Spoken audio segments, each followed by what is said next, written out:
क्योंकि अब मेरी राहें आपके हकों की एक बड़ी लड़ाई की तरफ मुड़ गई हैं, लेकिन मैं वापस आऊँगा। कहते हैं जिन ईंटों पर इमारत का पूरा बोझ होता है, वो अक्सर ज़मीन के नीचे दबी रहती हैं। नींव के पत्थर कभी इस बात का शोर नहीं मचाते कि उन्होंने कितनी मंजिलों का भार उठाया है। वो बस अपनी बनाई हुई इमारत को देखकर भीतर ही भीतर मुस्कुराते हैं। पिछले कुछ दिनों से आप लोगों के बहुत से संदेश मुझ तक पहुंच रहे हैं। कुछ हलचल है, कुछ बदलाव है, जिन्हें देखकर आप प्यारे साथी थोड़े परेशान हो रहे हैं। आपको मैं एक छोटी सी कहानी सुनाना चाहता हूँ। एक बार एक माली ने एक बंजर जमीन पर एक पौधा लगाया। उसने अपने दिन का चैन और रातों की नींद सब कुछ उन पौधों की जड़ों में डाल दी। अपना सब कुछ दांव पर लगाकर अपना सारा वक्त उस नन्हे से पौधे को दे दिया ताकि वो पौधा एक विशाल बरगद का पेड़ बन सके। और वो पेड़ बना इतना विशाल कि उसकी छांव में हजारों लाखों मुसाफिरों, प्यारे साथियों को सुकून और अपना लक्ष्य मिलने लगा।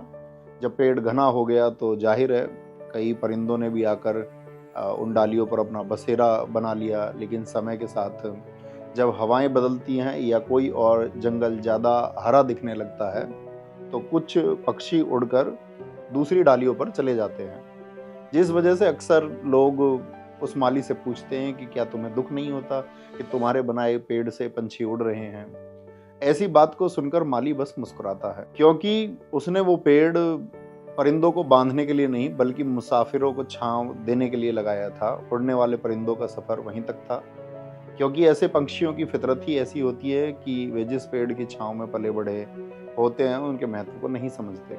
लेकिन वो जड़ें आज भी उस माली के पसीने को पहचानती हैं। इसलिए मेरे प्यारे साथियों, आप मुसाफिर हैं, आपको अपनी सफलता की मंजिल तक पहुंचना है। कौन सी डाल से कौन सा पत्ता टूट रहा है, कौन सा पंछी उड़कर किस पेड़ पर जा बैठा है, इसमें अपना कीमती वक्त जाया मत कीजिए।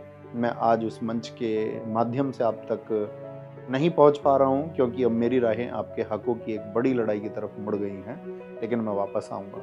क्योंकि जिस आंगन को अपने हाथों से बुहारा है, उसकी फिक्र हमेशा रहती है। आप बस अपने लक्ष्य पर ध्यान दीजिए।